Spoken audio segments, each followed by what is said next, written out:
ईश्वर की प्यारी संतानों के रूप में मेरे निज आत्मा उस आंतरिक प्रकाश की खोज करो जो सदा शांत है और सभी दुखों से परे है। एल्कलाइन शब्द का, क्षारीय शब्द का हम उस अवस्था में मेडिकल साइंस में प्रयोग करते हैं कि वह भोजन जिसमें 70 से 80% पानी होता है और वो अनकुक्ड अवस्था में होता है और वो नेचुरल प्रकृति के द्वारा तैयार किया गया होता है। उसमें फल है, सब्जियां हैं, मेवे हैं, जूसेस हैं, वो सब उसी के अंतर्गत आते हैं जो प्रकृति ने तैयार किया। आपके शरीर में भी बेटे 70 से 80% पानी ही है और वही डाइट आपके लिए अमृत है, वही स्वास्थ्यवर्धक है जिस डाइट में 70 से 80% बिना तला हुआ, बिना जलाया हुआ, बिना भुना हुआ, बिना सड़ा हुआ, बिना फ्रिज में रखा हुआ और बिना डिब्बे के, बिना प्रिजर्वेटिव्स का रखा हुआ। 70 से 80% पानी जिस भोजन में नेचुरल होता है वो एल्कलाइन डाइट है और जो आपके शरीर में जाते ही 2 से 3 घंटे में पच करके और आगे खिसक जाते, जिसके अंदर लगभग 70% फाइबर होता है। फाइबर का अर्थ होता है इस प्रकार का फुचला, इस प्रकार की इसकी स्ट्रक्चर कि जो आपके शरीर में जाकर के, आंतों में जाकर के भोजन को चिपकने नहीं देता। तो एक पराठा बनाइएगा, सुबह बनता ही है, डेली खाते हैं बच्चे, पराठा ही खाते हैं, लेकिन कल जाकर के एक एक्सपेरिमेंट करना, जो पराठा आपकी मम्मी बना करके देती है उसको और फिर एक चपाती बना करके अपने हाथ से उसको अलग अलग एक जग में, एक जार में डाल करके आ जाना और जब सायंकाल को जाकर के देखोगे तो हाथ से पकड़ के उठाना है इसको। वो पराठा तो पहाड़ का पार ऐसे हाथ में उठ करके आ जाएगा और रोटी का मलिदा बन करके बारीक हो जाएगा। वो पराठा पहलवान की तरह से ऐसे ही अकड़ा रहेगा और रोटी पानी में डिजोल्व हो जाएगी। तो ये इस प्रकार की जो डाइट है जो पानी में घुलनशील है वो आपकी आंतों में भी घुलनशील है और जो पराठा उस पानी में भी नहीं सड़ रहा है आपकी आंतों में भी जाके ऐसे ही फंसा रहेगा। वो ना तो आगे जाएगा ना पिछले वालों को आगे जाने देगा। और इससे फिर क्या होगा, जब ट्रैफिक रुक जाता है तो क्या होता है,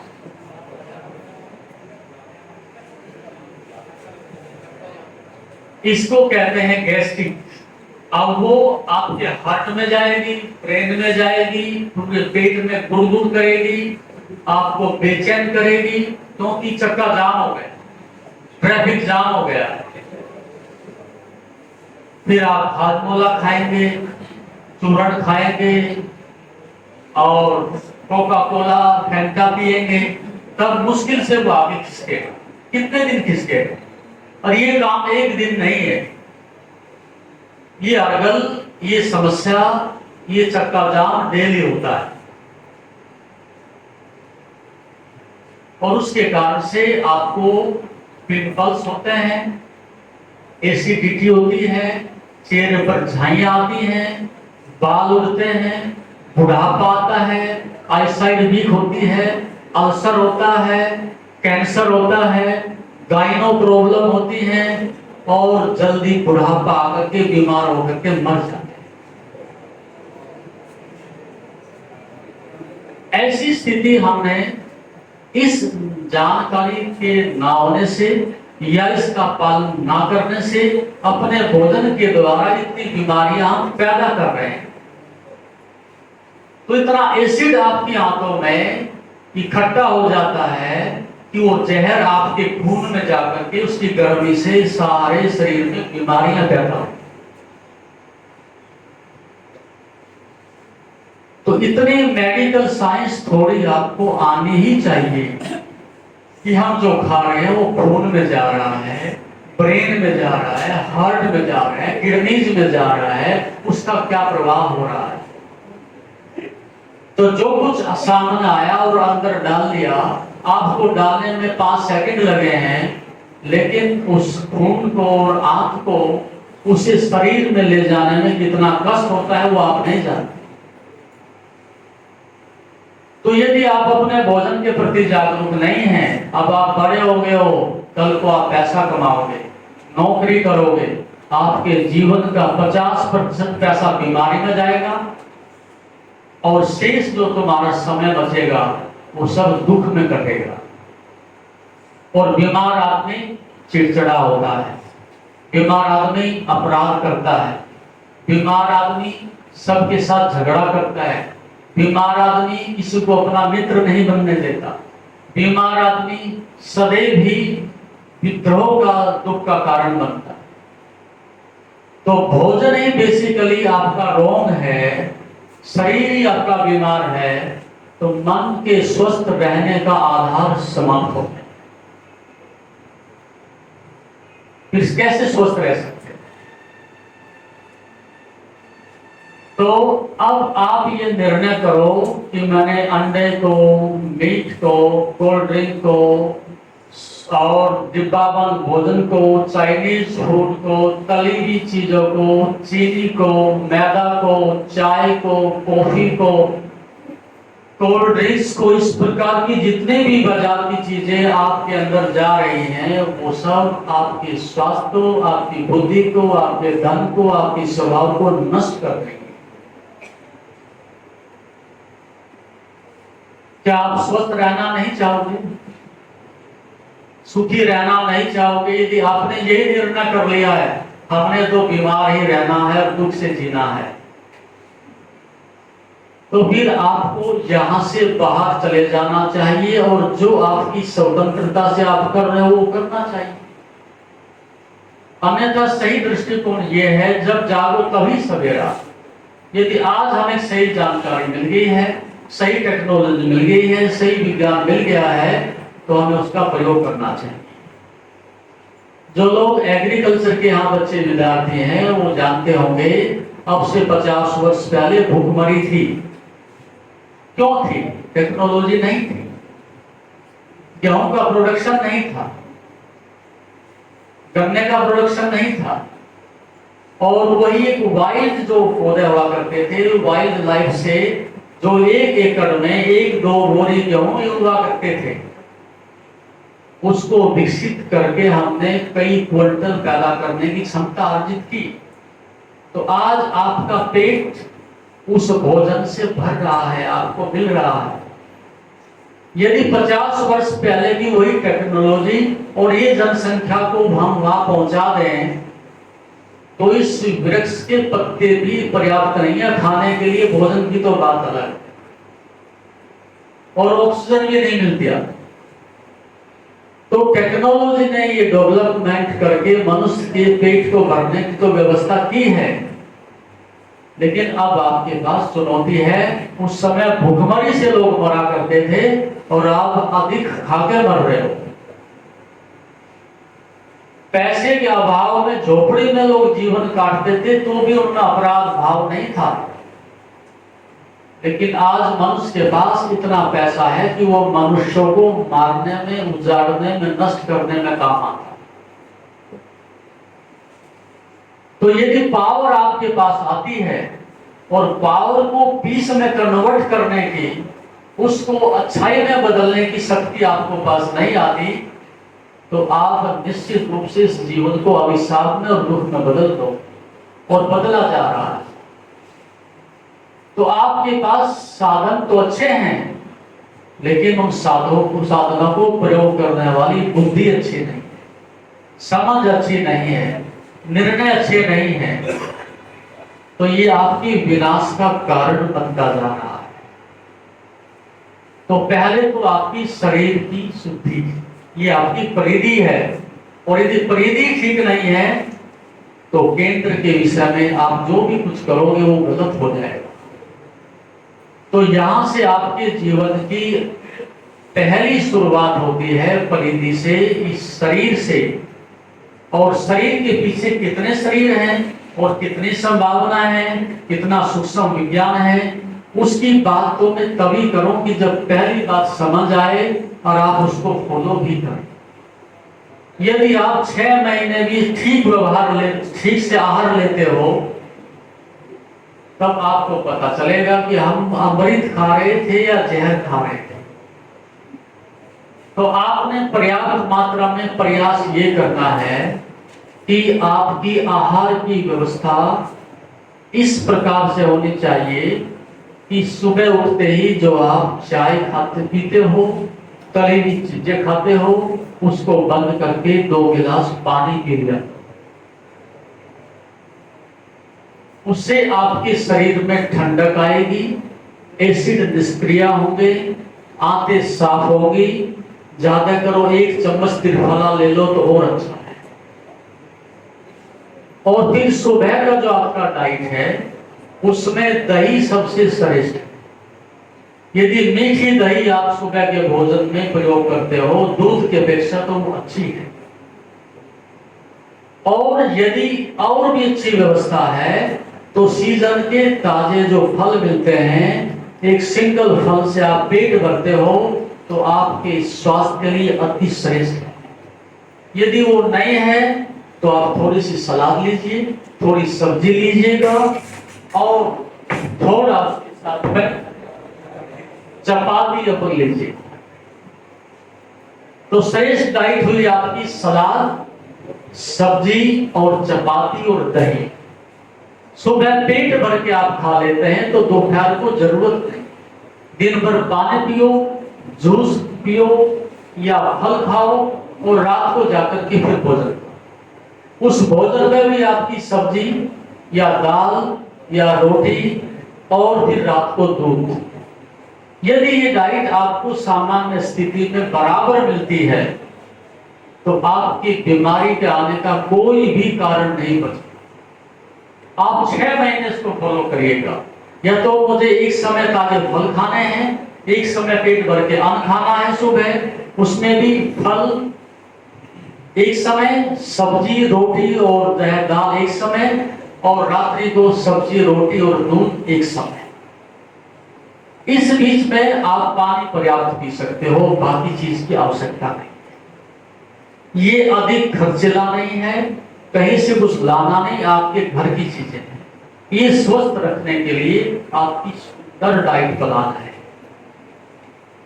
और घी का सेवन होता है तो सबसे अच्छा। मीठा भोजन और घी से युक्त भोजन अमृत के समान होता है।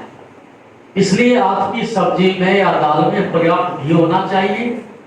ये बात झूठी है जो लोग कहते हैं कि हार्ट अटैक हो जाता है, सर्दी फैल जाती है और बीमारियां पैदा होती हैं। घी से कोई बीमारी पैदा नहीं होती, लेकिन घी गाय का हो तो अच्छा है और वो मिलता नहीं है।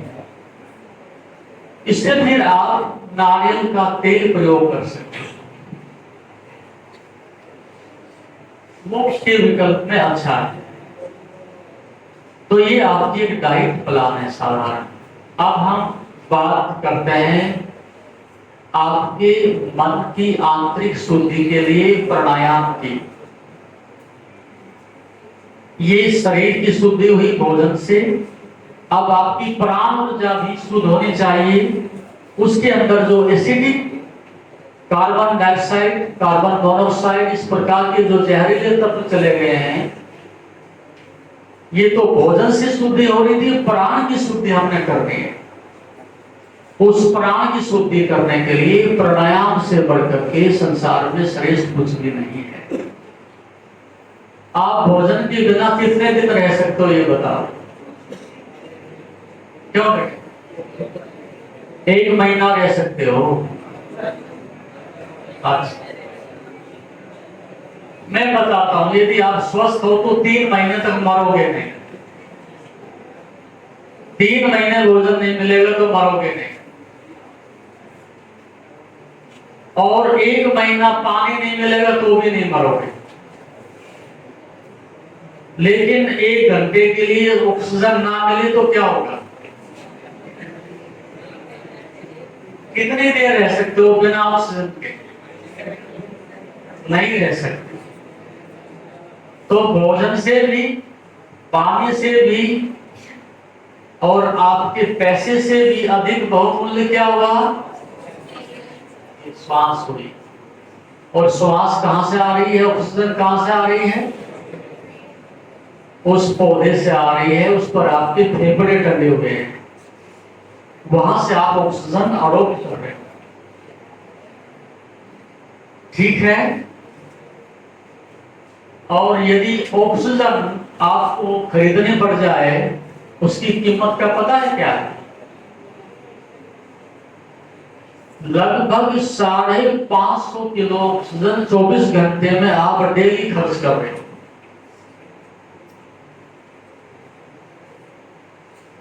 500 से 550 केजी ऑक्सीजन पौधों से आप 24 घंटे में खर्च कर रहे हो। कितने हजार की ऑक्सीजन खर्च कर रहे हो? मुफ्त में मिल रही है आपको, और फिर भी पौधों के प्रति आपका कोई किसी प्रकार का अनुग्रह नहीं, प्रेम नहीं, सेवा नहीं, ऐसे ही निकल जाते हो। कभी पौधों को धन्यवाद भी करते हो आप कि तुम्हारी कृपा से जी रहे हैं हम? होना चाहिए। तो दूसरी स्थिति है हमारी श्वास के माध्यम से प्राण ऊर्जा को फिल्टर करना, प्राण ऊर्जा को शरीर में विस्तृत करना, प्राण ऊर्जा को अंदर फैलाना और सभी अंगों तक उसकी सप्लाई को पहुंचाना। आपने पैरालिसिस के रोगी देखे होंगे, आंखों से अंधे हो जाते हैं वो रोगी देखे होंगे, कानों से बधिर हो जाते हैं वो देखे होंगे। ये हो क्यों जाता है कि जब प्राण ऊर्जा पूरे अंग में, शरीर में नहीं पहुंचती, वे अंग सिकुड़ जाते हैं, वे अंग मुरझा जाते हैं, वे अंग जो है निष्प्राण हो जाते हैं। और यदि पूरे शरीर में प्राण ऊर्जा गति करती है और दूषित पदार्थों को बाहर मलमूत्र से निकाल देती है, उस अवस्था में आपके अंदर शुद्ध ऊर्जा, शुद्ध प्राण बचता है। तो आपने इस स्थिति को पैदा करने के लिए अपने फेफड़ों से रक्त को अधिक मात्रा में शुद्ध करने के लिए और अपने हृदय से ब्रेन तक की सारी व्यवस्था सुंदर बनाने के लिए इस प्राण ऊर्जा का उपयोग करना है। तो पहले भी मैंने बताया था, कुछ बच्चे पुराने भी होंगे, प्राणायाम की प्रक्रिया कितने बच्चे अपना रहे हैं? इसका अर्थ ये हुआ कि हमारा यहाँ आना, आपके प्रति इतनी आत्मीयता और प्रेम रखना, वो सब व्यर्थ ही दिखाई देता है। यदि आप एक मोबाइल के लिए 10 घंटे लगा सकते हो, मूवी देखने के लिए घंटों एक तक बिना पलक झपके देख सकते हो, और नशे और दुराचार करने के लिए भागे फिरते हो, तो अपने जीवन के प्रति इसका अर्थ है तुम्हें इतना भी प्रेम नहीं है कि मैं सुबह उठ के साफ स्वच्छ वायु में बैठ करके और आधा घंटे के लिए अपने इस जीवन के लिए, अमृत को ग्रहण करने के लिए, इस जीवन को प्रेम करने के लिए सैक्रिफाइस करो। चश्मे लग जाएं, बीमार हो जाएं, हॉस्पिटलाइज हो जाएं, कुछ भी हो जाएं, लेकिन वो सस्ता काम नहीं करोगे जिससे हम आधा घंटा खर्च करके और सदा के लिए स्वस्थ रह सके। इसका क्या अर्थ समझते हो आप बेटे? इसका अर्थ है कि तुमने इस बात के लिए कसम खा ली है कि हमें तो बीमारी से ही जीना है और दुख से ही रहना है। और ये भैंस के आगे बीज बजाने से लाभ भी क्या है? इसका अर्थ है ये प्रयास आर्य जी को भी बंद कर देना चाहिए, और हमारी करुणा है आपके प्रति, उसको भी बंद कर देना चाहिए। आप में से पुराने बच्चे निश्चित रूप से 50% तो होंगे, लेकिन ये बात अच्छी तो नहीं, ये दुखद बात है कि आपके पास सब कार्यों के लिए समय है, लेकिन अपने जीवन के लिए 10 मिनट भी आपके पास नहीं है, तो जीने का तुम्हें अधिकार भी नहीं है। इसका अर्थ है जो हम कह रहे हैं वो भरोसे के योग भी नहीं है, वो झूठ है या पाखंड है, वो आपके लिए काम की कोई बात भी नहीं है, और आपको किराए से जबरदस्ती भयभीत करके यहाँ बैठाया गया है। अपनी खुशी से आप यहाँ बैठे भी नहीं हो। इस बात से यही सिद्ध होता है कि आपको बाहर से इस बात का भय है कि लाठी लेकर के बैठे हैं प्रोफेसर साहब, और वो बाहर नहीं निकलने देंगे, इसलिए हम बैठे हैं, नहीं तो हम यहां से कभी की चले गए हुए हो। ये तो अच्छी बात नहीं है बेटे। इस सदी में और इतनी बड़ी अवस्था में भी आपको अपने जीवन के प्रति इतना प्रेम नहीं या समझ नहीं है, तो फिर तुम्हारा विकास, तुम्हारा स्वास्थ्य और योग के प्रति ये बातें सब बेईमानी हो जाती है। क्यों नहीं करना चाहते हो? थोड़ा मुझे कारण भी तो समझ आए कि आप ऐसी अच्छी बात आप क्यों नहीं करना चाहते हो? क्या कोई साइड इफेक्ट का भय है? क्या कुछ समय का अभाव है? क्या कोई माता पिता मना करते हैं? या कोई वातावरण ठीक नहीं है? या भोजन ठीक नहीं है? कुछ तो कारण होगा कि आपकी क्यों रुचि नहीं है इस बात के लिए। ये भी मैं दृष्टिकोण जानना चाहता हूं। आप कह नहीं सकते तो लिख करके दे सकते हो कि हम इसलिए आधा घंटा जीवन के लिए नहीं लगा सकते, इसलिए हम आधा घंटा मेडिटेशन नहीं कर सकते, प्राणायाम नहीं कर सकते, व्यायाम नहीं कर सकते, भ्रमण नहीं कर सकते। कुछ तो कारण होगा। क्यों भाई बच्चों, कुछ तो कारण बताओ कि इसलिए हम करना नहीं चाहते। नहीं होता ऐसे कोई बात नहीं, हम अपनी बात को आगे बढ़ाते हैं। तो ये पहली बात हुई आहार के विषय में। तो आहार कैसा हो वो मैंने आपको बताया कि जो शरीर में बोझ पैदा नहीं करता, शरीर में नशा पैदा नहीं करता, शरीर में उत्तेजना पैदा नहीं करता, शरीर में रुकावट पैदा नहीं करता, शरीर में बीमारी पैदा नहीं करता, शरीर में एसिड पैदा नहीं करता, ऐसा आहार सुंदर है, श्रेष्ठ है। अब दूसरी बात पर हम आते हैं प्राणायाम की ऊर्जा पर। प्राण ऊर्जा को शरीर में उन्नत करने के लिए आप श्वास तो ले ही रहे हो, लेकिन अधिकांश जो आपका श्वास है वो गर्दन तक आता है, अधिक से अधिक ओसोफेगस तक, मिडल पोर्शन तक आता है और वापस लौट जाता है। और लगभग 6000 कोशिकाएं आपके लंग्स में हैं। उन 6000 कोशिकाओं में से 2000 कोशिकाएं मुश्किल से आपकी क्रियाशील हैं, जो काम करती हैं। 4000 कोशिकाएं निष्क्रिय पड़ी,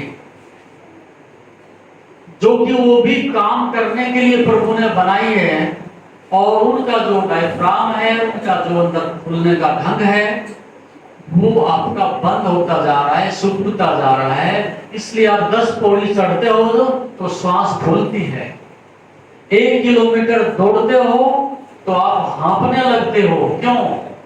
क्योंकि ऑक्सीजन के लिए अधिक जगह चाहिए थी और आपकी जगह सिकुड़ते सिकुड़ते छोटी सी रह गई है। उतनी सी ऑक्सीजन आपके फेफड़े लेते हैं। जीवित रहने के लिए मात्र, जीवन का विस्तार करने के लिए फेफड़ों का कार्य बंद हो गया है। इसलिए बार बार आपको दमा होता है, नजला होता है, जुकाम होता है और बीमारी आती है कि आपके फेफड़े प्रॉपर हिलते नहीं, काम नहीं करते। तो शरीर में प्राण ऊर्जा कहां से आएगी? अभी भी आपकी स्थिति यह है कि बूढ़े आदमी जो 60 वर्ष पुराने हैं और ग्राउंड में खड़े कर दिए जाए, आपकी स्थिति बड़ी दयनीय है। उनके साथ आप कुछ भी आगे नहीं बढ़ सकते।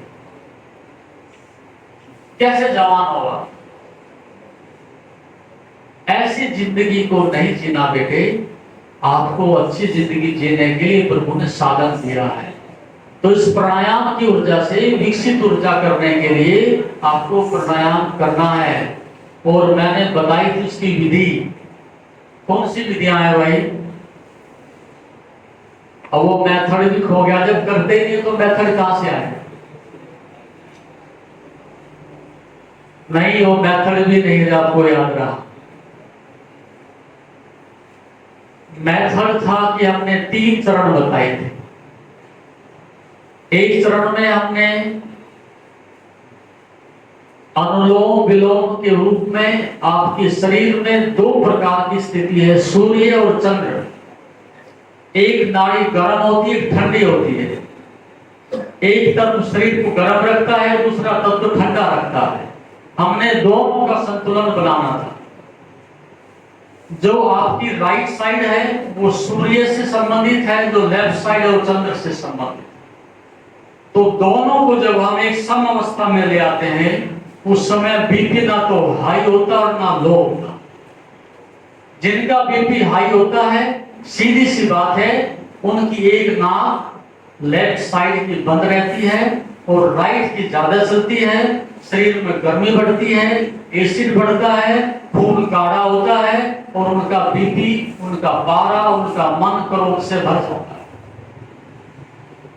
और दूसरी प्रकार के ऐसे लोग जिनको नाक रेशे से भरी रहती है, जुकाम से भरी रहती है, ठीक से श्वास नहीं आती और उनकी राइट नोज बंद रहती है, लेफ्ट चलती रहती है और बीपी 60 पर और 100 पर पहुंच जाता है। शरीर ठंडा हो जाता है, हाथ छुओ पैर छुओ सब ठंडा है और चलते हुए चक्कर आता है, नींद आती है। ये स्थिति कब होती है कि जब आपके शरीर में सांद्रता तो शीतलता अधिक बढ़ जाती है। ये बातें बेटे आप सुन रहे हो, लेकिन इनको थोड़ा अपनी विंडो से अंदर भी जाने दो। ये काम आने वाली चीजें तुम्हें मेडिकल साइंस में कोई नहीं समझे। स्वस्थ रहने के लिए जरूरी है, दोनों का संतुलन पहले जरूरी है। तो आपकी भूख, प्यास और नींद तीनों चीज नियंत्रित हो जाएगी जब आपके दोनों स्वर बराबर चलेंगे। अभी भी आप अनुभव करके देखो, कितने आप ऐसे बच्चे हो कि जिनकी दोनों नासिकाएं, नोस्टिल बराबर काम कर रहे हो, उतने अंदर से श्वास आ रही है, उतनी जा रही है। ये तुम्हारे स्वास्थ्य की पहचान है। यदि तुम्हारा पेट ठीक है, तुम्हारे फेफड़े ठीक हैं, श्वास लेने का ढंग, इनटेक करने का ठीक है, तो दोनों नासिका आपकी बराबर चलेंगे। आप श्वास लेकर के देख लो, किसी की एक ही चल रही होगी, किसी की दूसरी चल रही होगी, दोनों के बीच में श्वास शायद ही चलती होगी। तो डॉक्टर बीमारी बताए ना बताए, हॉस्पिटल में जाए या ना जाए, लेकिन आप बीमारी के रास्ते पर हो। यदि पेट ठीक है और कब्ज नहीं है और श्वासें दोनों से बराबर आती है, सोचो कि हम बिल्कुल स्वस्थ हैं, हमें कोई भय नहीं, ना अटैक होगा, ना बीपी बढ़ेगा, ना हमें कोई बीमारी आएगी। और ऐसी स्थिति शादी कभी होती होगी आपकी, अन्यथा स्थिति बिगड़ी हुई ही होती है। तो ये पहला कारण हुआ नाड़ी शोधन, अनुलोम विलोम प्राणायाम। दूसरा है नाड़ी शोधन प्राणायाम। तो पहले प्राणायाम में क्या करना होता है कि हम दाएं तरफ के नासापुट बंद करके बाईं ओर से यथेष्ट पूरे नाभि से लेकर के और लक्ष्य तक श्वास को अंदर भरते हैं और उसको रोकते नहीं है, केवल अंदर तक जाने देते हैं और फिर दूसरे नासिका से छोड़ देते हैं। फिर जिससे छोड़ा है उसी से भरते हैं और फिर उसको धीरे धीरे बाहर छोड़ देते हैं। ये एक क्रम हुआ। बाएं से शुरू किया, अंदर तक ले गए, दाएं से छोड़ा, दाएं से फिर लिया और फिर बाएं से उसको बाहर छोड़ दिया। इस प्रकार का एक क्रम आपका पूरा होता है। इस प्रकार से आपने 5 से 10 मिनट के लिए इस प्राणायाम को आप कर सकते हैं। दूसरी विधि है आपकी नाड़ी शोधन प्राणायाम के रूप, जिसमें आप श्वास को अंदर लेते हैं तो अंदर रोकते हैं अपनी सामर्थ्य के अनुसार 10 सेकंड 20 सेकंड जो भी आपके पास सामर्थ्य होती है अंदर रोकते हैं और फिर उसको धीरे धीरे बाहर छोड़ते हैं और फिर उसी से श्वास लेते हैं और फिर अंदर रोकते हैं। ये दूसरी प्रक्रिया आपकी प्राणायाम की होती है। क्या आप ऐसी स्थिति में होगी करोगे? नहीं, या पेट पहले से भोजन से भरा हुआ है, क्योंकि आसन की तो क्लास समाप्ति होगी आपकी, स्पेस नहीं था या परिस्थिति थी। तो आर्य जी अच्छा, तो आपने 12:30 समाप्त करना, दिक्कत नहीं, झेल सकते हैं, झेल नहीं तो झेल चुके, इशारा करती है बाहर हैं, सब करते जा चुके हैं। ये तो इनकी शर्म है, कैसे बैठे हैं, जा तो चुके हैं। वो तो मुझे बता, क्योंकि मैं भी स्टूडेंट रहा हूं, तो जा तो चुके हैं, लेकिन ये किसी तरह से भय की वजह से, आपके डंडे की वजह से बैठे हैं। तो खैर कोई बात नहीं। माँ कई बार क्या होता है कि कुछ कड़वी भी होती है और कुछ आक्रामक भी होती है, और माँ कुछ कठोर भी होती है। इसलिए उस दृष्टिकोण से मैं थोड़ा कठोर भी रहूंगा। तुम्हारा मन करे ना करे, लेकिन जो सही है वो तो मैं कहूंगा ही। कान तो तुम बंद नहीं कर सकते, ऐसा चमत्कार कर नहीं सकते। आप मुझे देख करके आंखें बंद कर सकते हो, लेकिन ये चमत्कार आप नहीं कर सकते कि आप कान बंद कर सकते हो। कर सको तो दिखाओ मुझे करके बंद। तो कान में आवाज तो जाएगी, सुनना तो पड़ेगा। और कभी कभी ऐसा हो जाता है कि कोई बात ऐसा होता है कि जैसे सीप के मुंह में क्या हो, कोई उस नक्षत्र में कोई बूंद पहुंच जाए तो क्या बनती है, शायद आप से कोई मोती बनी जाए। तो हम अपना प्रयास तो नहीं छोड़ेंगे।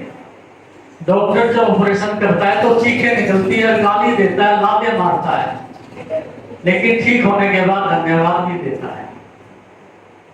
तो हमने दूसरी बात की थी प्राणायाम की, और वो भी नाड़ी शोधन प्राणायाम की। अब आपका मन हो तो हाथ उठाओ, मैं करवाऊंगा।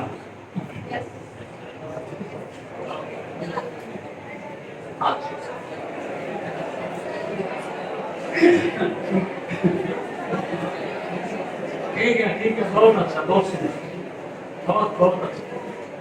शांत हो जाओ।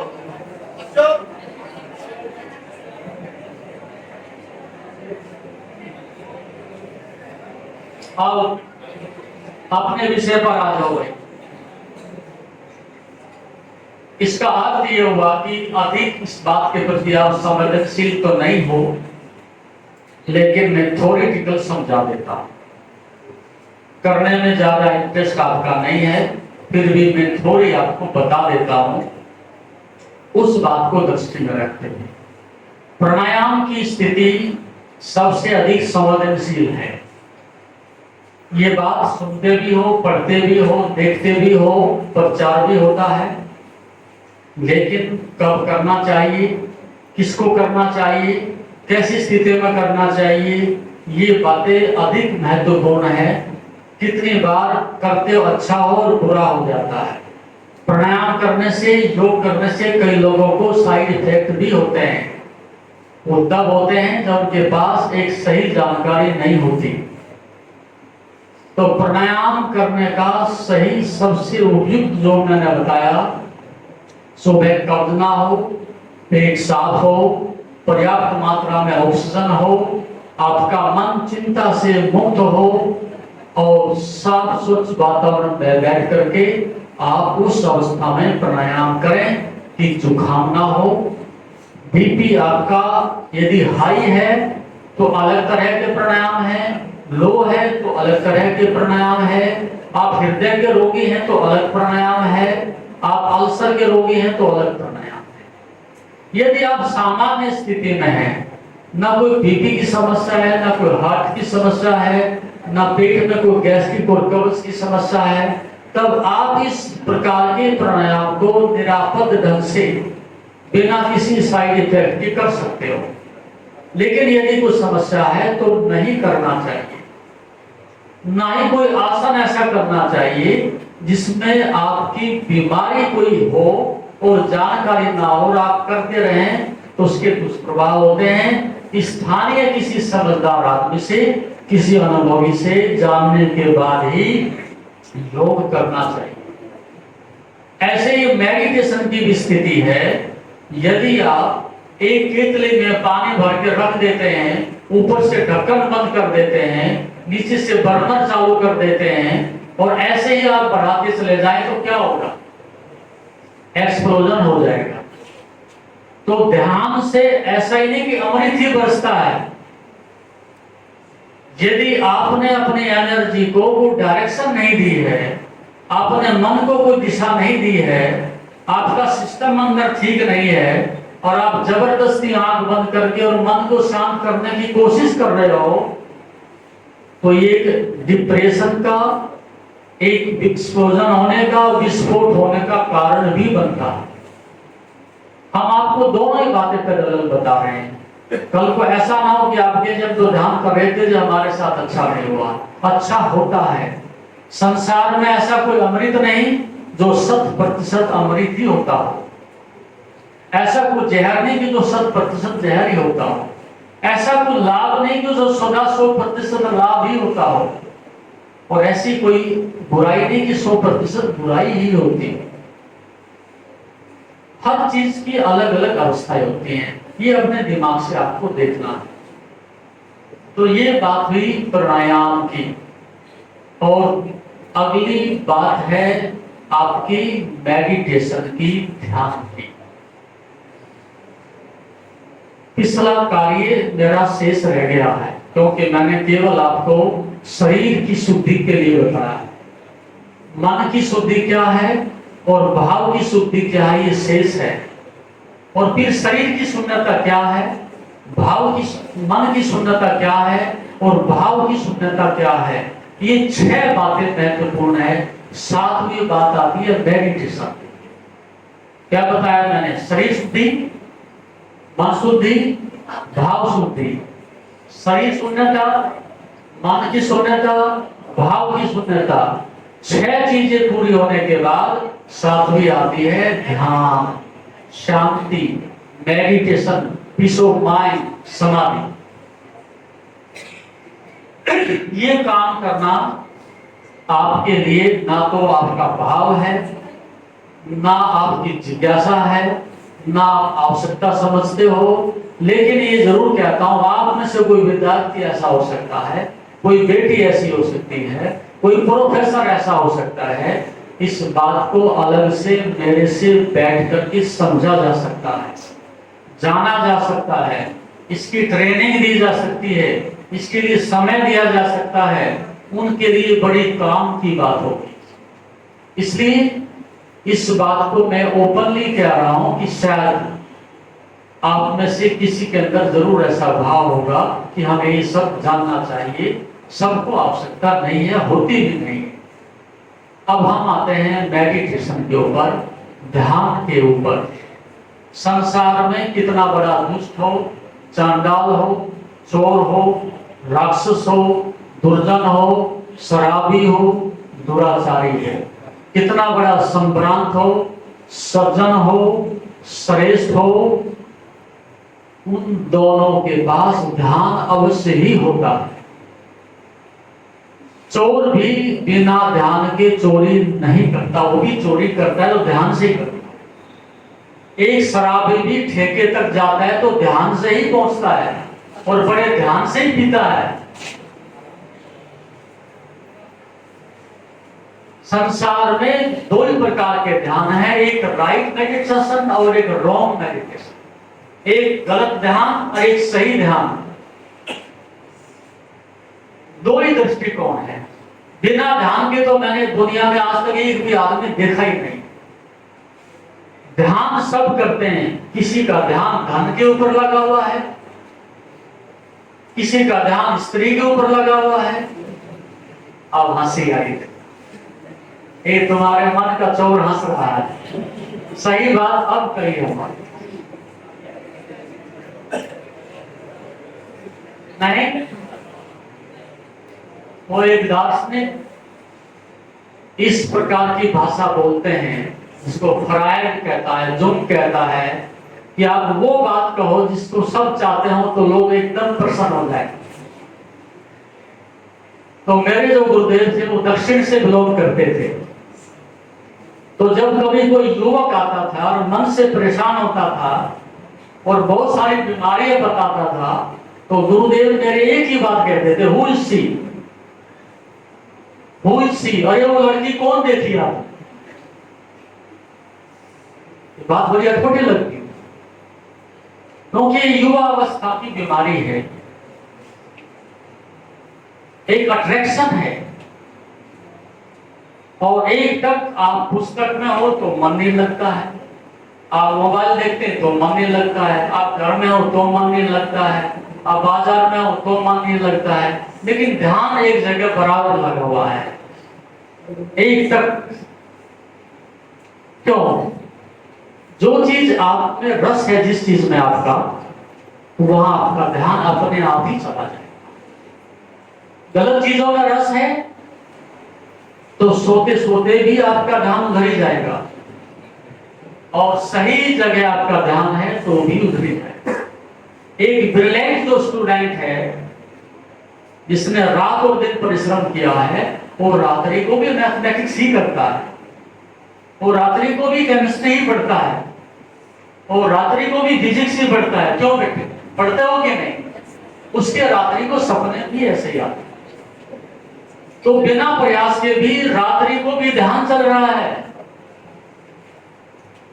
इसलिए जहां आपका रस है वहां उस मधुमक्खी की तरह से, जहां रानी मक्खी जाती है तो मधुमक्खियां अपने आप चली जाती, जहां फूल खिलते हैं वहां भौरे अपने आप पहुंच जाते हैं।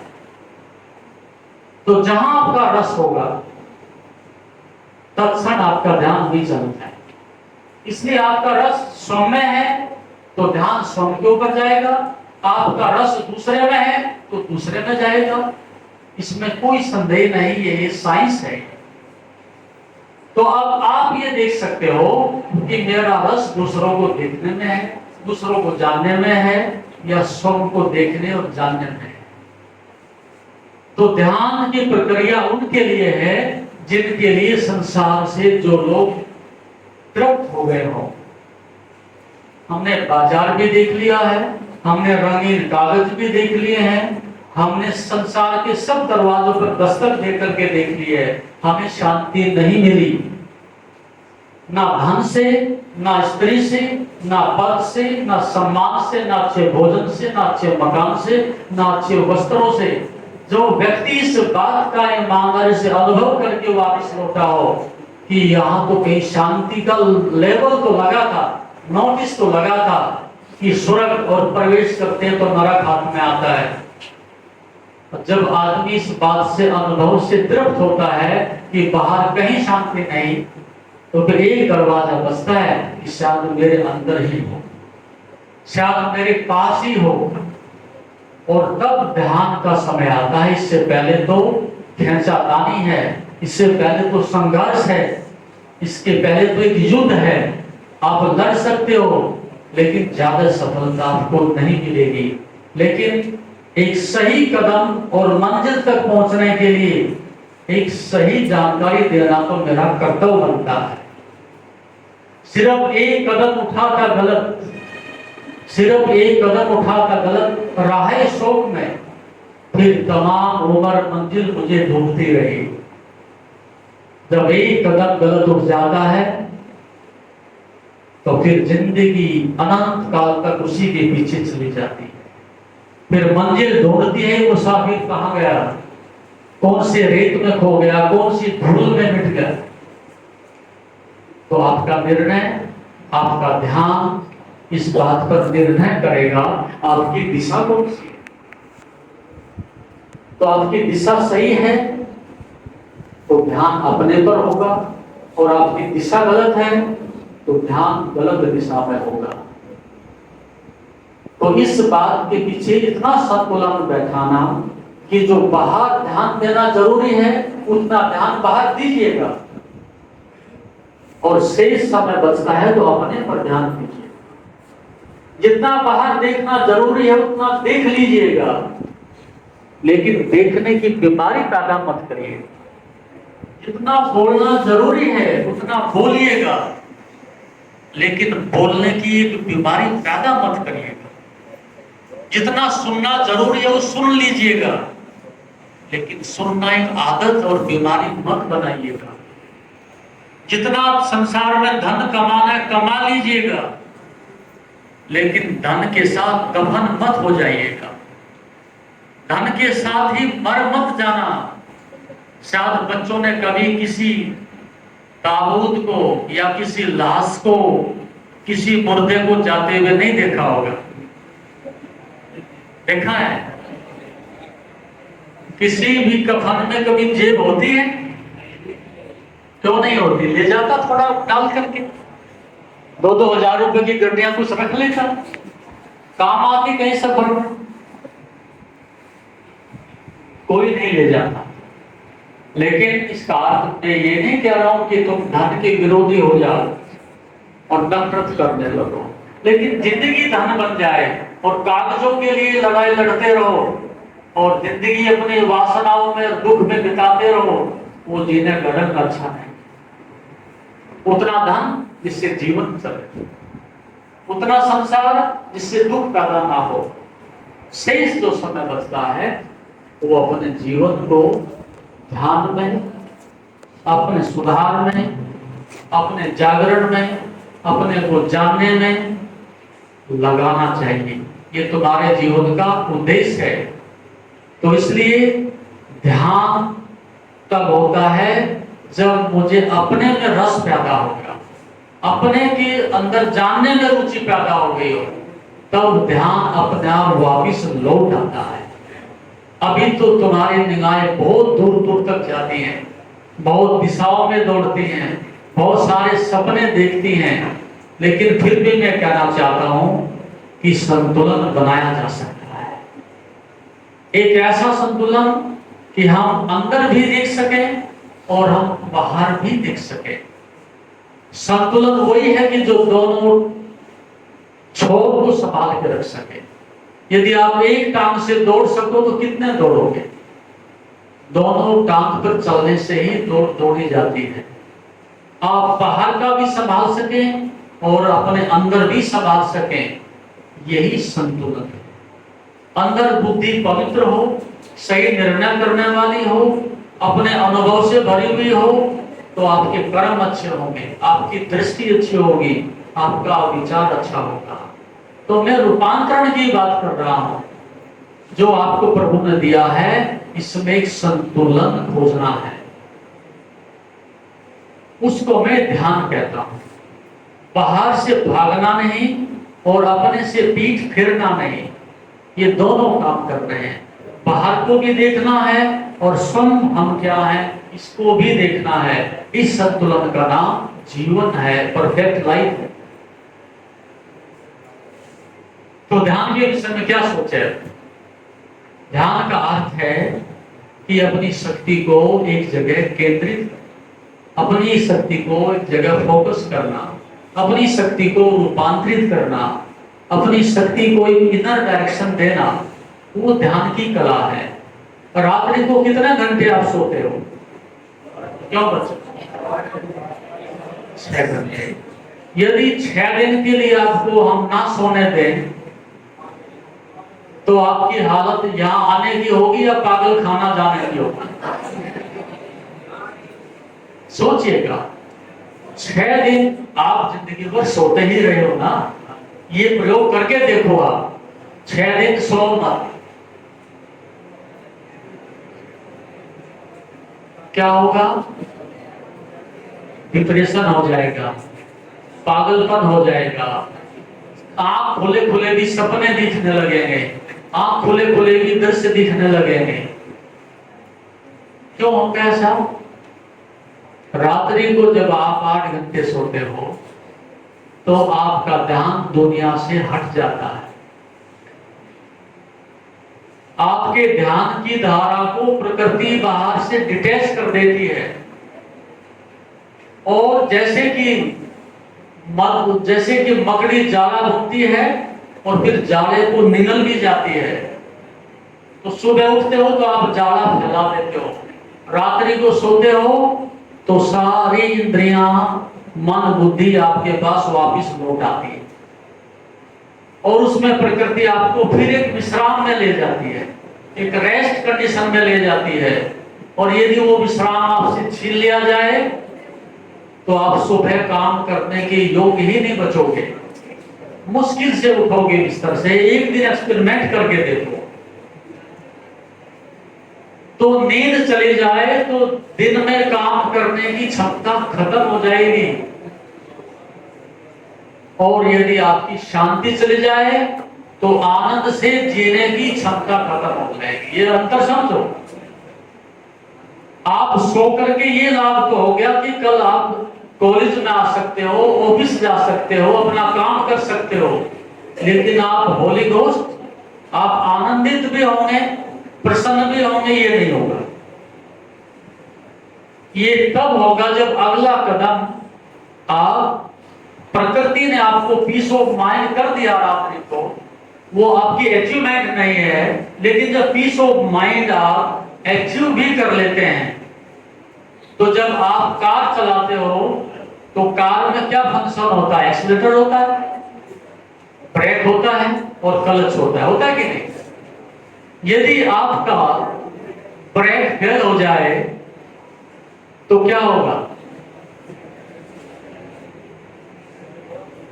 वो गाड़ी आपकी मालिक हो जाएगी और आप नौकर हो जाएंगे। अब तक आपके हाथ में गाड़ी थी, आप मालिक थे, और गाड़ी आपके नौकर थी, जिधर आप चाहे स्टीयरिंग घुमा करके जा सकते थे। और अब गाड़ी मुक्त हो गई, ब्रेक फेल होते ही अपने मर्जी से जिधर चाहे वो जा सकती है, नहीं? क्या सच में आप सब ऐसी गाड़ी नहीं हो?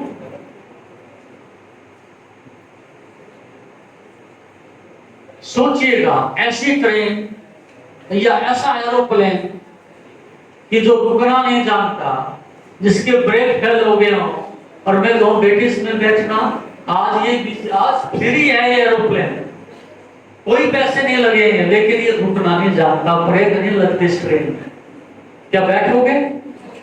और तुम इसमें रह रहे हो, इस पैसेंजर गाड़ी में तुम रह रहे हो, बैठे हो, और ब्रेक नहीं लग रही इसमें। क्रोध आता है तो आता है, अहंकार आता है तो आता है, लोभ जगता है तो जगता है, वासना जगती है तो जगती है। तुम्हारे कंट्रोल में कुछ भी नहीं है, कोई नियंत्रण नहीं, और फिर भी आप कहते हो मैं मालिक हूं। आप किस बात के मालिक हो? एक ऐसी खतरनाक गाड़ी में बैठे हो जो आपको क्षण भर में तिहाड़ की जेल पहुंचा सकती है। हंस रहे हैं बच्चे। वे लोग जो तिहाड़ की जेल में रह रहे हैं वो थोड़े खतरनाक पैसेंजर थे, कुछ ज्यादा रिस्क लिया उन्होंने। हैं वो तुम्हारे भाई बहन, उनसे जाके बात करो कि हमने थोड़ी ज्यादा पी ली भाई, यहां पहुंच गए, हमने ज्यादा चुरा लिया। चुरा तो सभी रहे थे, हमने कुछ ज्यादा चुरा लिया तो हमने यहां पहुंचा दिया। लूट तो सभी रहे थे, नेता भी लूट रहे थे, पड़ोसी भी लूट रहे थे, हमने थोड़ा ज्यादा लूट लिया। सरकार नाराज होगी इस बात से, कितना नहीं लूटना चाहिए था, और हमें तिहाड़ की जेल पहुंचा दिया। तो आप ध्यान रखना, एक क्षण भर के बाद आप में से कोई भी आगरा के पागल खाने भी पहुंच सकता है, और तिहाड़ की जेल भी पहुंच सकता है, और पुलिस स्टेशन भी पहुंच सकता है। क्यों? इस पैसेंजर गाड़ी में ब्रेक ही नहीं लगते। सब्सक्राइब करें हमारे YouTube चैनल योग तीर्थ को और बेल आइकॉन भी दबाएं ताकि आगे आने वाली वीडियोस का नोटिफिकेशन आपको मिलते रहे। क्या कहना चाहिए था? ये नियंत्रण नहीं। क्या करना चाहिए था? इस पर कंट्रोल नहीं। तभी तो ये दुर्दशा होती है। तो क्या तुम्हें इस जीवन के महत्व का पता नहीं चल रहा इस बात से कि हम किस बात के मालिक हैं? जिस शरीर में रह रहे हैं, क्या हमारे इसके ऊपर कोई नियंत्रण है? इसलिए तुम्हारी दोस्ती रोज दुश्मनी में बदलती है और तुम्हारी गृहस्थी रोज घिसटती में बदलती है। तुम्हारे विवाह तलाक में बदलते हैं। ये बात ध्यान से सुन लेना। साथ रहने का एक ही सूत्र है कि हम एक दूसरे से अंदर से प्रेम से, सहानुभूति से और समझ से जुड़ गए हो तो साथ रह सकते हो। नहीं तो बिना ब्रेक की जब दो गाड़ी पैरेलल चलती हैं वो एक्सीडेंट होती है। कभी पत्नी एक्सीडेंट करेगी, कभी पति करेगा, कभी बाप करेगा, कभी बेटा करेगा, कभी भाई करेगा। हर रोज यहाँ समाज में विस्फोट होता है। क्यों होता है? क्योंकि मन के ऊपर कोई नियंत्रण नहीं है। इसलिए योग इतना प्रिय है, इसलिए योग इतना महत्वपूर्ण है। तुम्हारे गृहस्थ को बसा सकता है, तुम्हारी नौकरी को सुंदर बना सकता है, तुम्हारे धन को यश और कीर्ति में बदल सकता है, तुम्हारी बीमारी को सौंदर्य में बदल सकता है, तुम्हारी असफलता को सफलता में बदल सकता है। ये काम कौन कर सकता है? योग ही कर सकता है। लेकिन ये बात साधारण तुम्हारे सिर के ऊपर से जाती है और पैरों के नीचे से खिसकती है। आप इसको ग्रहण करने के लिए आज तो राजी नहीं हो, लेकिन इसका अभाव तुम्हारी जिंदगी में बना ही रहेगा यदि आप इस दिशा में कदम नहीं उठाते। अब मैं सभा समाप्त ही करूंगा, क्योंकि ध्यान तो कभी भी कर लेना, लेकिन ये जानकारी, इस बीमारी का पता होना, हमारा मंजिल क्या है और हम मुसाफिर कौन से पड़ाव पर हैं, इसका पता होना अत्यंत जरूरी है। मैंने बीमारी बताई है, उसका कारण भी बताया है और उसका समाधान भी बताया है। बताया कि नहीं? अब ये तुम्हारे ऊपर निर्भर करता है कि हमने घिसट के जीना है कि दौड़ते हुए सुंदरता से जिंदगी मंजिल तक पहुंचानी है। तो ये आपके ऊपर निर्भर करेगा, ये निर्णय आप करिएगा। मैंने सुझाव दिया है, आपके ऊपर आदेश मैंने जारी नहीं किया है। और ये बात कल मैं दूसरे आयाम से, दूसरे ढंग से समझाने की कोशिश करूंगा, क्योंकि जीवन अथाह है, जीवन बड़ी गहराई है, जीवन का बड़ा विज्ञान है। ये शास्त्र तो तुम्हारे कुछ भी नहीं है। जीवन का शास्त्र सबसे बड़ा है और सबसे जरूरी है। उसके लिए आप कोशिश करें। कल फिर हम चर्चा करेंगे। इसके लिए आप सब धन्यवाद के पात्र हैं। जैसे भी हो, कम से कम बैठे तो रहे, सुना तो सही। जैसा कि आप जानते हैं, शरीर को स्वस्थ और मन को शांत बनाने के लिए योग ही एकमात्र साधन है। जीवन को योगमय बनाने के लिए व योग दर्शन के मर्म को आत्मसात करने हेतु गुरुदेव के आशीर्वचनों को श्रवण करें। उनके द्वारा दिया गया मार्गदर्शन आपके जीवन में सकारात्मक बदलाव लाएगा। अगर आप पतंजलि योग दर्शन सीखना चाहते हैं और इस प्राचीन ज्ञान को अपने जीवन में शामिल करना चाहते हैं तो हमसे संपर्क करें। हमारे योग सत्र न केवल आपके शरीर को स्वस्थ बनाएंगे, बल्कि आपके मन और आत्मा को भी संतुलित करेंगे। अधिक जानकारी के लिए हमें नीचे दिए गए विवरणों पर संपर्क करें। हमारे साथ इस योग यात्रा की शुरुआत करें और अपने जीवन को शांति और सकारात्मक ऊर्जा से भरें। धन्यवाद। आपका दिन शुभ हो। ओम नमस्ते।